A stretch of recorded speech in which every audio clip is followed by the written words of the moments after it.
je regarde où je veux. Je regarde devant. C'est-à-dire que je peux pas regarder là.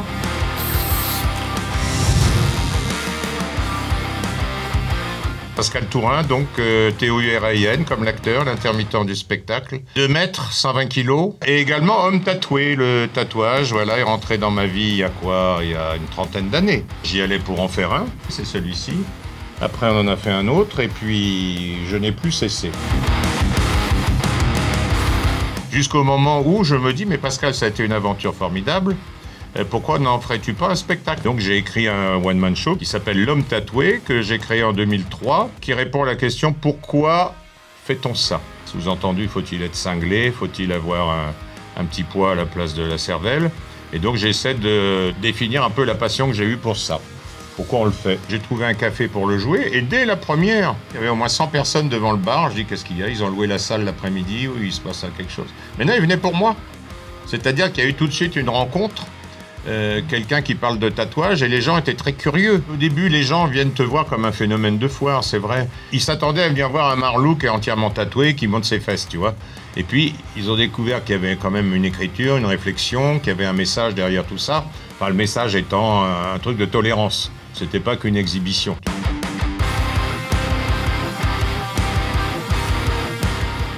Moi, j'ai fait en 93 le premier. En 93, tu circulais les bras tatoués.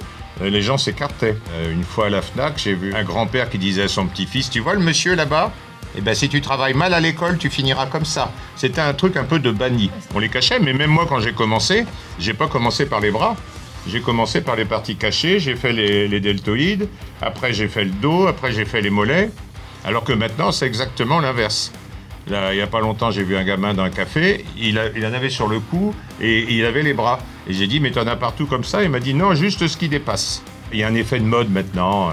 Le courant dominant a avalé, comme pour toutes les cultures marginales, le courant dominant avale tout. J'y allais pour en faire un. Donc j'ai fait le deltoïde, c'était un diable au sommet d'une colonne, un dessin de Nicolet. À droite, c'était un autre diable qui était la couverture d'un marabout. Les deux sont faits, j'ai dit ça y est, je suis tranquille. Le tatoueur m'a dit, bah toi tu reviendras. J'ai dit non, non, non, non. Et puis 3 mois, 4 mois, 5 mois, 6 mois, j'ai dit bah oui, le dos, qu'est-ce qu'on a à foutre? Parce que j'étais déjà encore comédien à l'époque. Et j'ai fait le dos. Et puis après les mollets, c'est addictif. Et je l'ai constaté en animant des salons du tatouage. Les gens, c'est soit ils en font un, ils arrêtent, ça leur suffit. Soit t'es attrapé par ça, et il s'est trouvé que plus j'en avais, mieux je me sentais dans ma tête, dans ma peau, dans mon corps. Quelque part, le tatouage m'a donné une deuxième jeunesse, une deuxième lecture, une deuxième lisibilité que j'avais pas avant. Il y a les diableries, l'univers un peu sombre, un peu noir qui est le mien, quand je ne fais pas rire. Gravure érotique, là c'est une tentation de Saint-Antoine, du XVe siècle, de Signorelli. Là, ça c'est une illusion d'optique de 1912, c'est une gravure espagnole, c'est Pierrot et Colombine qui prennent une coupe de champagne, et en fait, bon, on voit le crâne. Ça, c'est la couverture d'un Stephen King en livre de poche. Ça, c'est la couverture d'un Jean Ray, des Contes du Whisky, un recueil de nouvelles sur cette thématique. Et puis là, mon film culte, Freaks, Todd Browning, 1932, quasiment le seul film du cinéma avec des vrais phénomènes de foire dans leur propre rôle.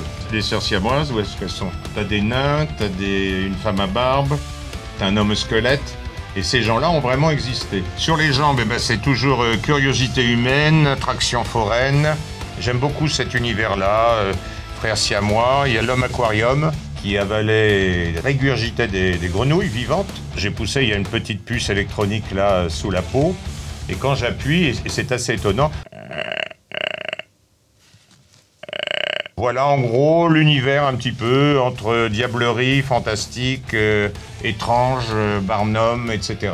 Quand tu fais 2 mètres et 120 kilos dans le métier, tu es dans la catégorie frics et monstres, hein, parce que tu es hors norme.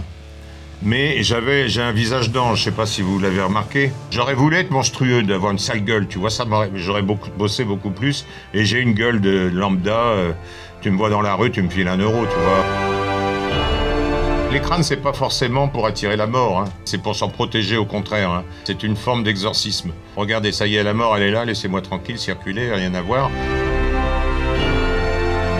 J'ai fait le visage. Regardez. Je me suis fait une gueule de beau gosse. Bon, il y a des retouches à faire. Je fais pas le visage et les mains pour des raisons professionnelles. Je suis acteur, maître de cérémonie. Si je me fais plaisir, je vais perdre les 2 tiers de mon boulot. Ah, des conventions, j'en ai animé autour de 200, jusqu'à 22, 23 par an. C'est un phénomène aussi assez récent.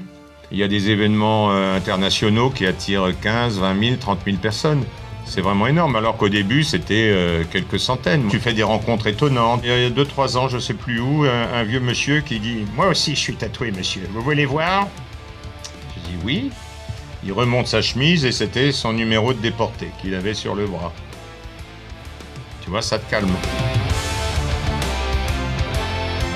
Tu sais pourquoi les tatouages aussi? Parce que tout petit, j'avais un tonton qui avait des trucs, des machins d'armée, des cuissons de régiment et autres.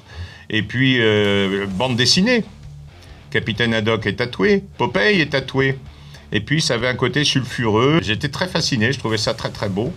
L'idée a mûri, je ne l'ai pas fait plus tôt, parce que déjà, il y avait très peu de tatoueurs. Tu vois, il y a 30 ans, à Paris, tu avais 2 tatoueurs, 3. Et le mien, il piquait sévère, il piquait grave. J'ai jamais aimé la douleur. Je trouve que ça fait mal. J'avoue, je tenais pas plus de 2 heures, 2 heures et demie sur une séance. Moi, j'écoute essentiellement du métal, mais je n'écoute pas que ça, je précise. C'est une musique de live pour moi, le métal. C'est-à-dire, écouter un disque allongé sur son lit, non. Il faut de la bière, il faut la sueur, il faut que ça bouge. Je suis allé plusieurs fois à Hellfest, plusieurs fois au Wacken Open Air en Allemagne. Et puis, j'y vais depuis l'adolescence. Les gens qui écoutent du métal, c'est des gens un petit peu décalés quand même parfois beaucoup. Et le tatou fait partie de ce style de vie-là. Quand tu vas au Hellfest, il y a un stand de tatouage qui ne désemplit pas. Hein. Ça reste aussi pour beaucoup une posture, un jeu. Un festival, c'est un espace de liberté où tu peux te lâcher comme tout le monde le dit. Tu peux te foutre à poil, tu peux... tu vois, c'est un espace de liberté, on se retrouve entre nous. Et là, personne ne te dira rien.